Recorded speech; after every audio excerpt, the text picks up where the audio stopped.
Hello, everyone. Welcome to Art from the Heart. And today's topic will be centering on gradients. Now, in art, gradation is something that describes transition, let's say from one color to another or from one shade to another. Uh, in some cases, it can also be a transition from one texture to another. Now, this transition can be used to depict space, distance, curvature, different things. And as I mentioned, we will be focusing on this today. And I have a small sample for everyone to have a look at. So this is some sort of gradation. So to do this one, it was this the sheet was painted with water. And then one side was painted with black watercolor. So the paint was allowed to spread. And after spreading, it produced that gradation. So from dark to light, or you can do it from light to dark. So there's that gradation. So using that concept, we will apply it in our very own little project, which is this apple. So before we proceed with painting, we will do the sketch first. The sketch of the apple is very simple. It's just a circle. I know this circle I just sketched is not so perfect, but it will do. It will do for now. So that's the first thing. So sketch a circle, then a little curve over there, and then that little thing the apple hangs on. Now, on the original, we can see that I drew an arrow here on top, and this is the direction of sunlight. So I wanted to remind myself that the light was coming from this area, so that this part would be lighter than some parts of the apple. Okay. So the next part would be to paint this apple with water. So that's just what I'm gonna do. I'm gonna paint the apple with water.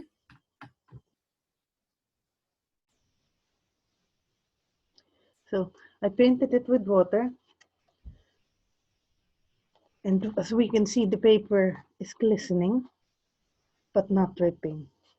So inside that circle, it's glistening, but not dripping. So it's just enough to allow the paint to spread.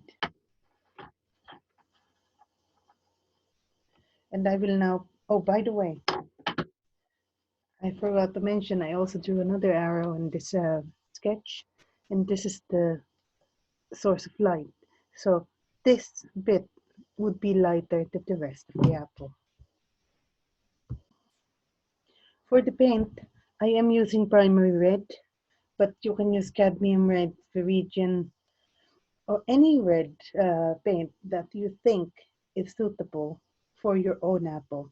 As I keep on saying, you're the artist. You choose what color it is that you want to put on the art piece. And aside from red, I'm using green as well. And this is the deep green.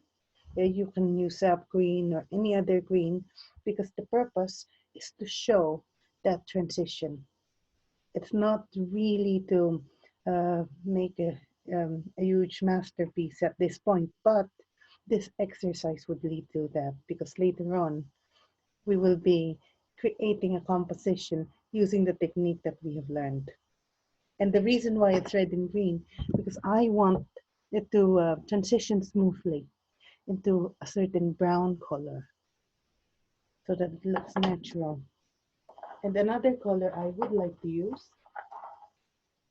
would be burnt umber, which is something like a dark brown. So we will be producing something like a lighter brown with a mixture of these colors, especially if you're using a lighter green, it will produce a lighter brown. Now, this would be for the small bit here. the stem, okay? And then now we start painting. And what we first do is to paint the outer bit of the apple.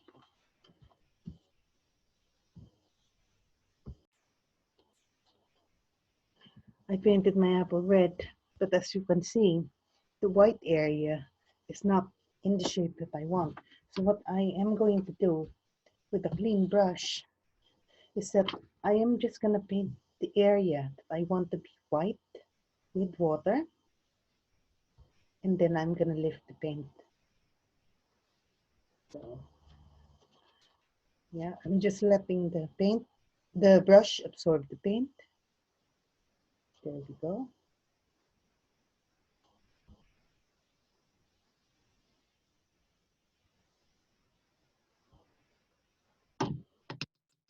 And look at that now.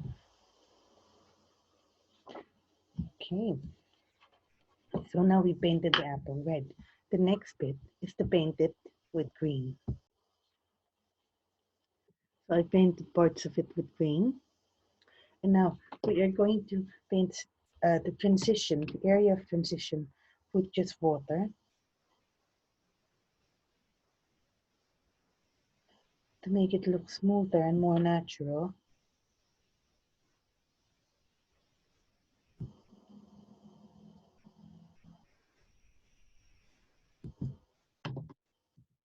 There we go. I think we're doing a good job. So we have something like this now. But again, as I mentioned earlier, the area which is supposed to be white because of the sunlight is not light enough. Excuse me. So I would have to lift the paint from those areas. So again, I have to be mindful of where the sunlight is coming from.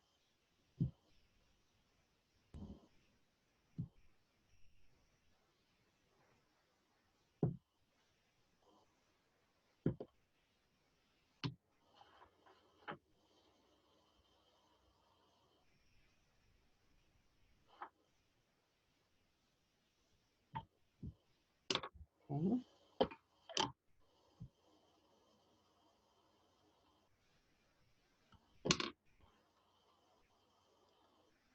So there it is.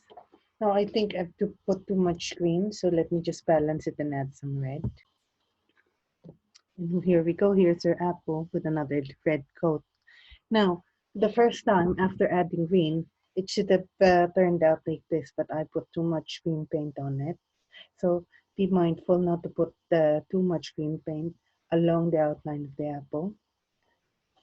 And with this, we are now going to paint the stem brown. I just finished painting the stem brown. So I painted it brown and I lifted some of the paint off